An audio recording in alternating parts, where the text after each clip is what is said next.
Когда слышишь фразу «захоронение отработанного ядерного топлива», в душе невольно возникает некоторая напряженность.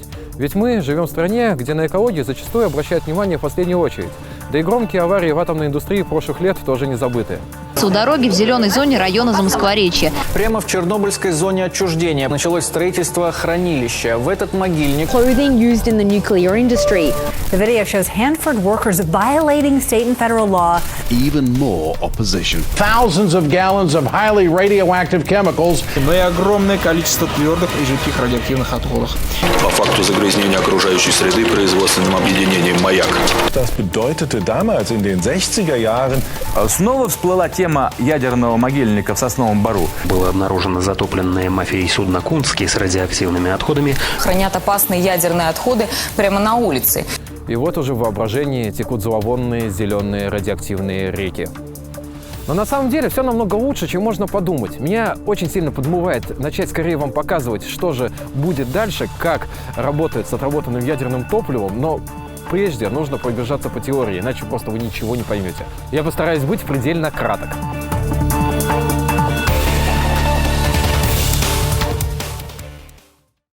Что такое ядерное топливо? Это таблетки оксида урана, помещенные в циркониевые трубки. Цирконий – это металл такой. Так вот, такие трубки зовутся тепловыделяющими элементами или твелами. Некоторое количество твелов, объединенное в единую конструкцию, называется тепловыделяющей сборкой – ТВС. Их как раз и опускают в реактор. Спустя какое-то время, когда основная часть урана в ядерном топливе выгорит и ТВС не сможет поддерживать цепную реакцию, ее достают из реактора. Что с ней делают дальше? Кто смотрел видео с ОАЭС на лайв-канале или про 5-й энергоблок Чернобыльской АЭС на основном, тот в курсе. Для остальных расскажу. Ну а рядом с полом находится вот такая вот очень далеко уходящая вниз пропасть. Это все должны были быть бассейны выдержки отработанного топлива. ТВС помещают при реакторный бассейн выдержки, где ее выдерживают от 3 до 5 лет.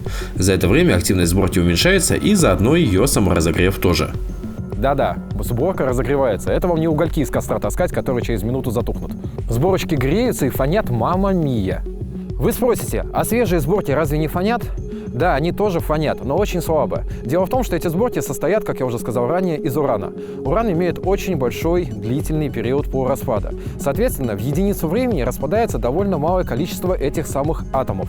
И она имеет довольно слабую радиоактивность. И в том числе из-за этого она очень слабо разогревается, она практически не разогревается, что позволяет спокойно подвесить ее в потолком в реакторном зале. При этом она не будет так сильно облучать персонал, как сборка, которую достали из реактора. Что же в ней происходит, в этой сборке, которую достали из реактора? Дело в том, что когда идет цепная реакция, атомы урана распадаются на большое количество радиоактивных элементов. Образуется в сумме несколько десятков изотопов, каждый из которых радиоактивен. И все вместе они накладываются, суммируются, их мощность, их активность суммируется, и в итоге, когда ты достаешь эту тепловыделяющую сборку, она фонит очень и очень сильно. Там сотни тысяч рентген в час. Именно рентген? Да. И в зале никто не находится? В зале никто не находится, и перегрузка осуществляется дистанционно с помощью РЗМа. Помимо того, что сборка очень сильно фонит, она, естественно, и очень сильно разогревается, так как радиоактивный распад идет с выделением энергии. И чем больше интенсивность этого самого радиоактивного распада, тем более интенсивно разогревается сборка. Те самые несколько десятков изотопов, которые образуются в ТВС, они имеют различный период полураспада, от единиц секунд до многих и многих тысяч лет. И именно поэтому эти самые сборки выдерживают несколько лет в реакторном бассейне выдержки, для того, чтобы снизилась их общая активность и чтобы они перестали так сильно разогреваться.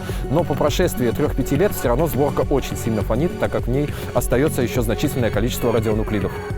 Как правило, после выдержки в реакторном бассейне сборки отправляют в хранилище, которое построено непосредственно на территории атомной электростанции. Но, как вы понимаете, хранилище не резиновое, и с ними нужно что-то делать дальше.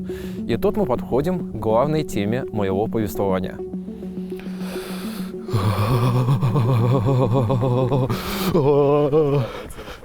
Главная тема повествования – не замерзнуть! Сейчас бы сборочку бы... Не, хотя ладно, лучше замерзнуть. Вариантов того, что делать с отработавшими тепловыделяющими сборками, немного. Далее я буду сокращать отработанные тепловыделяющие сборки до ОТВС. Это распространенная аббревиатура, чтобы вы понимали. Так вот, варианты такие. Это длительное хранение, захоронение и переработка. Переработка – это тема, достойная отдельного видео. Я здесь пройдусь по ней только вскользь, потому что это сложный процесс, который позволяет вернуть неизрасходованный уран обратно в топливный цикл, а также выделить полезные в домашнем хозяйстве радиоактивные изотопы. При этом все равно остается что-то ненужное и шибко радиоактивное, что нужно захоронить. Но объемы этого шибко ненужного и шибко радиоактивного значительно уменьшаются, что упрощает задачу как раз этого самого захоронения. Но, как по мне, захоронение – это тупиковый путь, потому что захоронение требует создания отдельных больших полигонов, за которыми нужно следить, которые нужно эксплуатировать, которые нужно охранять. И чем меньше мы будем захоранивать, тем, естественно, экономически выгодней. К тому же, как я уже сказал, переработка позволяет выделить много чего ценного и полезного, поэтому лучше перерабатывать. Единственный плюс при захоронении – это отсутствие сложных и в какой-то степени опасных радиохимических заводов. Тех самых заводов, где производится разделение изотопов, выделение урана и так далее. А вот хранение, не путать с захоронением, это временная мера. ОТВС хранят таким образом, чтобы можно было их легко задействовать, когда дойдет до них очередь на переработку. Переработкой в России занимаются 3 предприятия. Это производственное объединение «Маяк». Так. Переработкой в России занимаются 3 предприятия. Это производственное объединение «Маяк» в Челябинской области, Сибирский химический комбинат СХК под Томском и Горно-химический комбинат ГХК в Красноярском крае. Именно в ГХК мы сегодня и окажемся. Это предприятие находится рядом с городом Железногорск, что в 35 километрах от Красноярска. В советское время ГХК занимался наработкой оружейного плутония в рамках оборонного заказа. Когда этот заказ был снят, в целях сохранения интеллектуального потенциала, ну а также рабочих мест, была осуществлена конверсия предприятия. Теперь оно занимается хранением ОЯД, отработанного ядерного топлива, и его переработкой. Причем помимо действующей технологии по созданию МОКС-топлива, которую отправляют на один из реакторов Белоярской атомной электростанции, он там особенный, здесь также разрабатывают технологию по созданию ремикс-топлива. Это топливо будет отправляться на активно строящиеся и сейчас эксплуатирующиеся, в том числе реакторы типа ВВР. Когда процесс переработки будет оточен и запущен, в дело пойдут отработанные тепловыделяющие сборки, находящиеся здесь же рядом на долговременном хранении в специальных хранилищах. Именно их мы сегодня и посетим. Я вам покажу полностью весь процесс, начиная от приемки железнодорожного состава, везущего сборки из АЭС, и заканчивая местом, где они хранятся долгие годы. Погнали!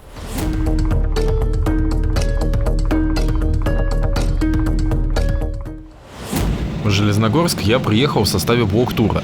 То есть со мной было еще много журналистов различных профильных изданий. Наша экскурсия состояла из 2 этапов. Первый этап – это посещение 2 типов хранилищ, отработанных ТВС. А второй этап – это посещение подземной части ГХК, так называемого реакторного завода. Между этапами перерыв в столовой. Ну а вначале нас привезли в музей ГХК, где начальник управления по связям с общественностью Рыженков Борис Викторович рассказал нам о предприятии и опечалил, что со съемками будет туго, что впоследствии подтвердил сотрудник службы безопасности.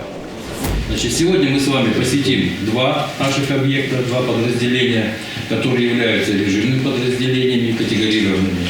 В связи с этим есть у нас определенные ограничения. Вам, так сказать, разрешено лично посетить эти помещения, но аппаратура и видео- и фотосъемки, которые там мы должны производить, это ограничено. Оставить все здесь, телефоны, значит, флешки, всю записывающую аппаратуру. Вот. В частности, особенно когда мы сейчас едем на ХЗ, вы можете взять с собой только видео и фото, да? Но диктофоны тоже оставляем. Все оставляем. Только видео и фотоаппаратуру. Это дико обломало многих журналистов, у которых только диктофоны и были, так как в итоге с техникой остались только телевизионщики и я со своей камерой.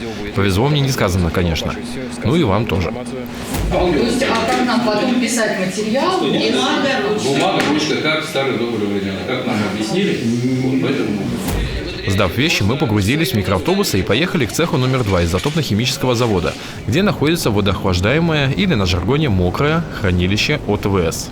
Там нашу компанию возглавил директор изотопно-химического завода ГХК Сеелев Игорь Николаевич, который очень подробно и технически грамотно изложил все аспекты процедуры транспортировки и хранения отработанного топлива. Перед тем, как попасть в само хранилище, мы прошли стандартную процедуру облачения в спецодежду и переобувания. На самом деле здесь все чисто, но для того, чтобы исключить потенциальную угрозу, невероятность попадания радиоактивных веществ на обувь, на одежду, процедура переодевания в спецодежду является обязательным элементом при посещении объекта использования атомной энергии. Поэтому мы все такие красивые. Да. Кто-то любит подвороты, а нормальные парни с атомных предприятий закатывают штаны в носки. Это как раз, я так понимаю, разделение на условно чистую, условно грязную зону. Сейчас идет процесс переобувания. После этого каждому из нас выдается индивидуальный дозиметр-накопитель. Итак, индивидуальный дозиметр-накопитель вешается, он находится в полиэтиленовой упаковочке, чтобы никакая пыль на него не налетела. И вешается белой, получается, стороной наружу. А так он, видите, красненький. Под номером, номер записывается на ФИО и ходишь с ним до выхода сюда. Пройдя по многочисленным коридорам и пройдя шлюзование, мы попадаем в главное помещение водоохлаждаемого хранилища АЯТ реакторов ВВР-1000. Тепловыделяющая сборочка. Обалдеть. Вот она, рядышком находится. Давайте пройдем по всей технологической цепочке обращения со сборками. Первым делом их сюда нужно доставить с территории АЭС. Это производится с помощью железнодорожного транспорта. Естественно, что везут их, не покидав тупо в полувагон.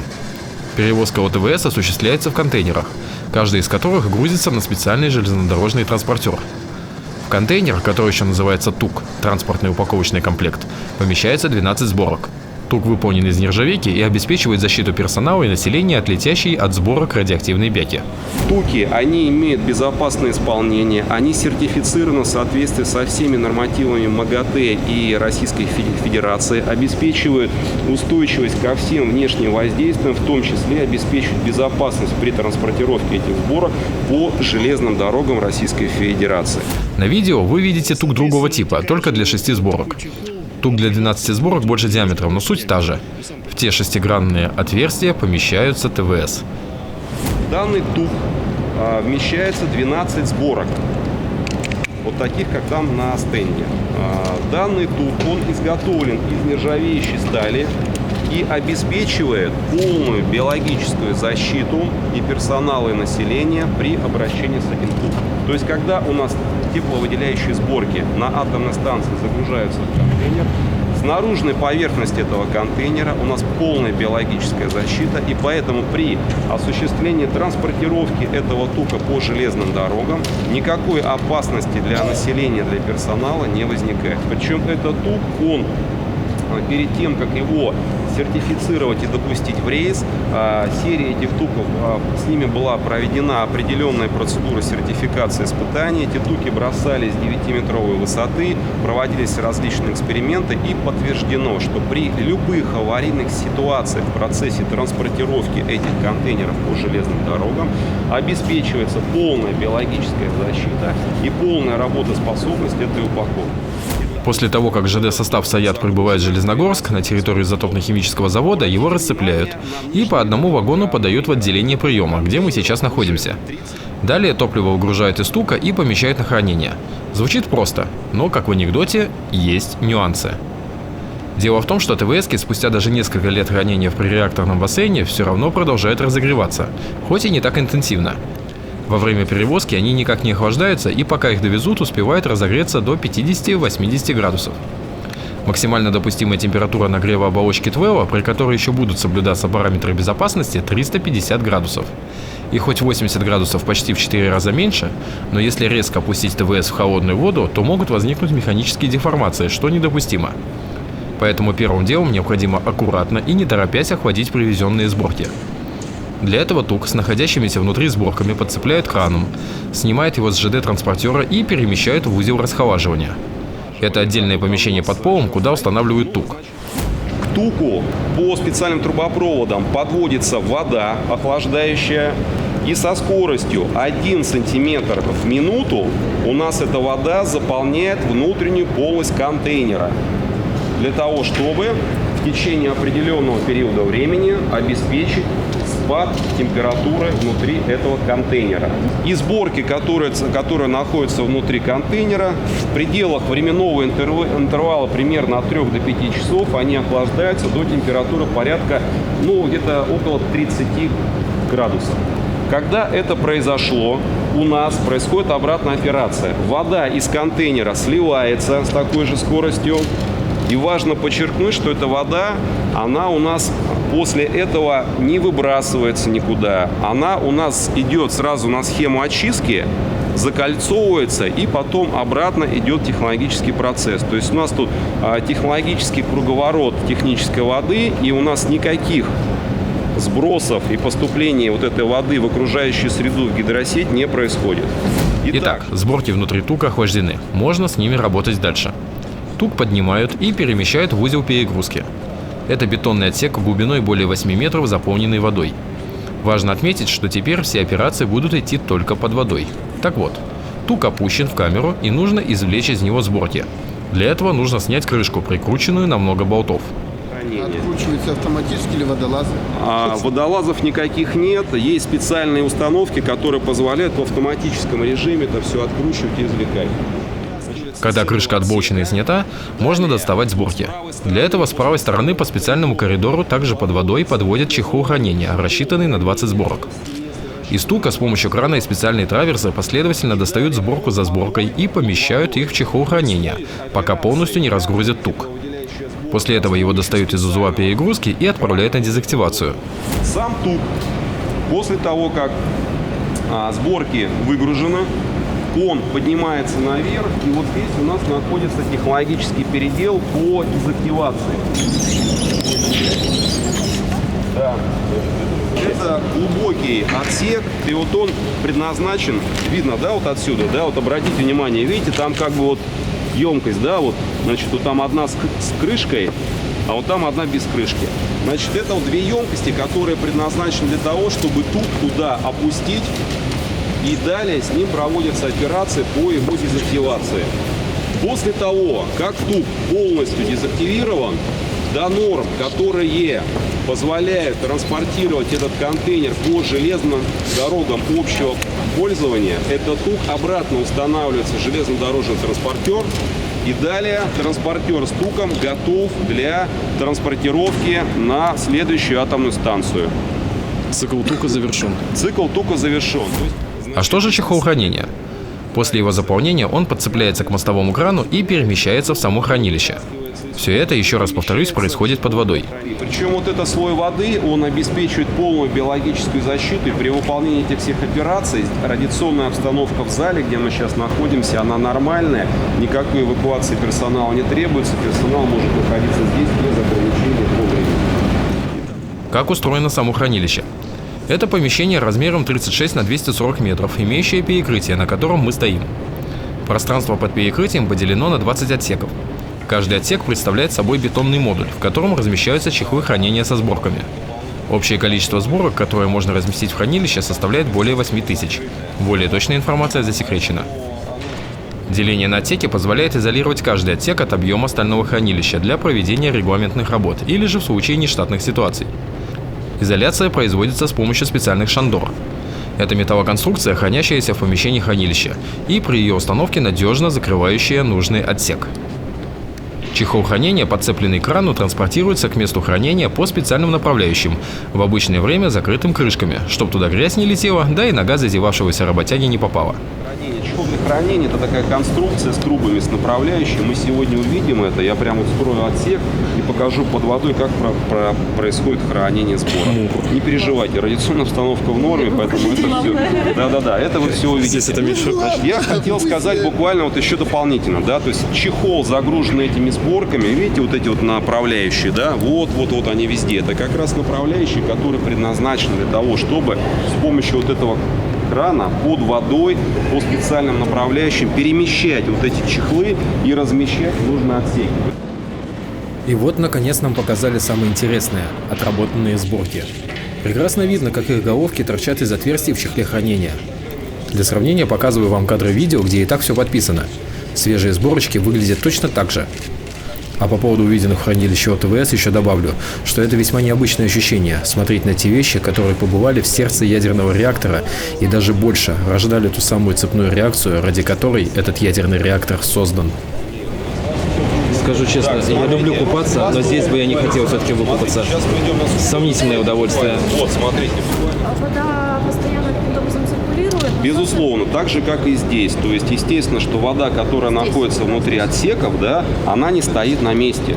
То есть, если вы ехали по площадке завода, вот сейчас, когда вы ехали к зданию, вы могли обратить по левую руку, там есть градирни. и парит из них. Это происходит теплообмен. Значит, и, естественно, вода, которая находится здесь, она на месте не стоит, она циркулирует. Вода забирается на очистку, на охлаждение потом. Но эта вода, она вся закольцована. То есть нет никаких сбросов отсюда и поступления воды гидрографической. Единственное, что есть, это за пятилетний, вот смотрите, вот вы можете сейчас вот обратить внимание, вот этот отсек, вот эти вот иловые небольшие отложения, это они выросли за 5 лет эксплуатации, за 5 лет вот это. Это потом чистится? Да, значит, у нас раз где-то в 5-7 лет мы отсек также закрываем шандурами, сборки отсюда переводим в другие отсеки, каждый отсек мы зачищаем его и потом, значит, сборки обратно выставляем на место. Велика сила природы, что даже его тут все-таки пытается. Хранилище, в котором мы находимся, запущено в эксплуатацию в 1985 году. Спустя 30 лет его срок службы был продлен. И в соответствии с новыми, более жесткими требованиями безопасности, оно было дополнено различными решениями, увеличившими его стойкость к землетрясениям, возможным падением с неба самолетов и прочим неприятным моментам. Естественно, этот объект, он оснащен всеми необходимыми приборами и средствами по радиационному контролю, да, вот, контролю наличия водорода, температуры там, и так далее, и так далее, и так далее. Этот объект, он проходит постоянные процедуры надзорного контроля со стороны российского регулятора Ростехнадзора. Поэтому, собственно, вот тот передовой опыт, вот, я был в компании СКБ в Швеции, может кто-то знает о компании такой, да? Вот они там как бы признаны мировыми лидерами в области бэкэнда в части вот централизованного хранения АЭ. Так вот, наш объект вот этот, он ничем им не уступает.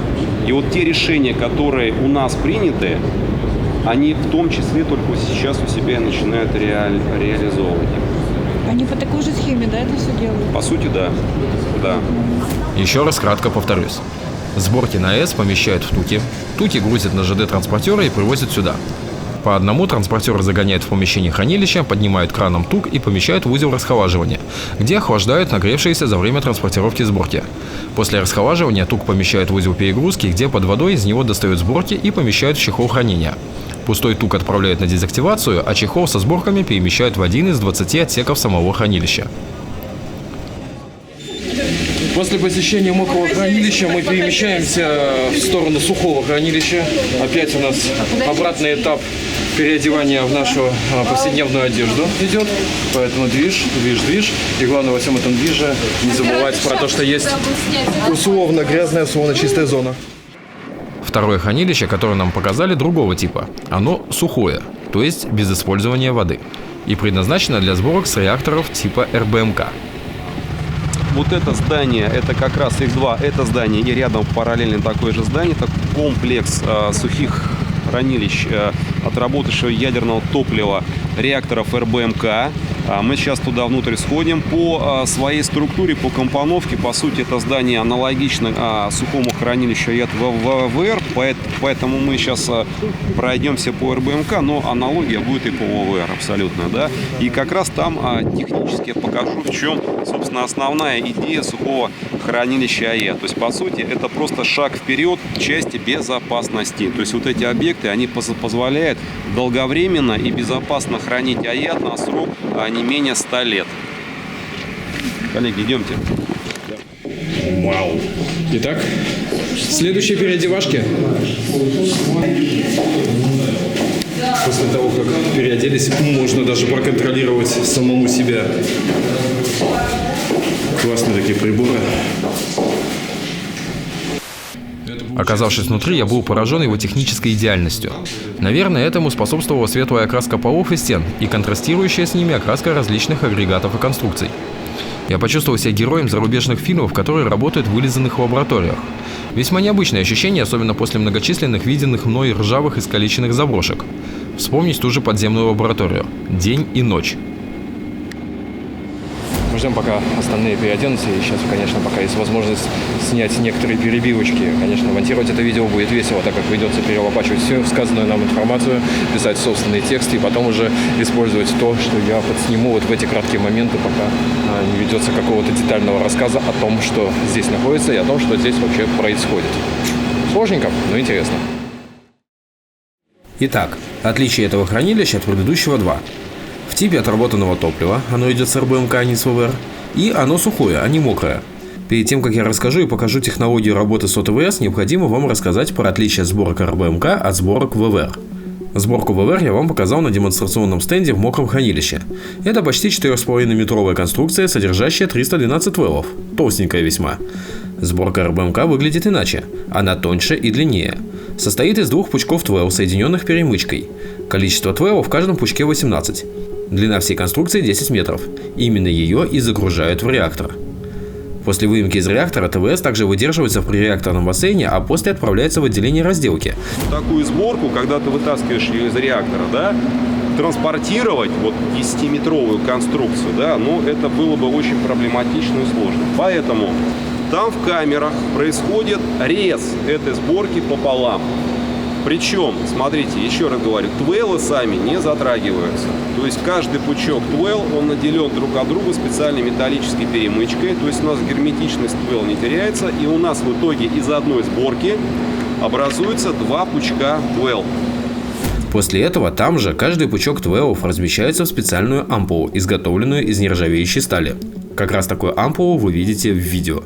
Эти ампулы мы изготавливаем тоже здесь, на площадке изотопно-химического завода. У нас есть отдельный машиностроительный цех, где мы изготавливаем всю нестандартизированную и стандартизированную оснастку для работоспособности этого завода самостоятельно. Далее все по аналогии с предыдущим хранилищем. Туки, ЖД-транспортеры и перевозка ОТС до этого хранилища. Перед вашим взором предстал грозный белый цилиндр с непонятными надписями, аббревиатурами и солидным весом 101 тонну. Это ТУК. Как видите, он отличается от ТУКа для перевозки ВВРовских ТВС. Аббревиатура МБК расшифровывается как металлобетонный контейнер. Его стенки имеют толщину 40 см, выполненную из тяжелого бетона. Внутри этого контейнера находится металлический транспортный чехол, который имеет 144 направляющих. В каждую направляющую загружается одна ампула. Эта 101-тонная махина помещается в 26-тонный защитный кожух, и эту многотонную ядреную матрешку укладывают на железнодорожный транспортер. Несколько таких транспортеров, составленных в эшелон, везут ОТС к этому хранилищу. С помощью 160-тонного мостового крана и траверса ТУК кантуют из горизонтального положения в вертикальное. Его устанавливают на площадку, где снимают защитный кожух, после чего отсюда контейнер отправляется в так называемую горячую камеру.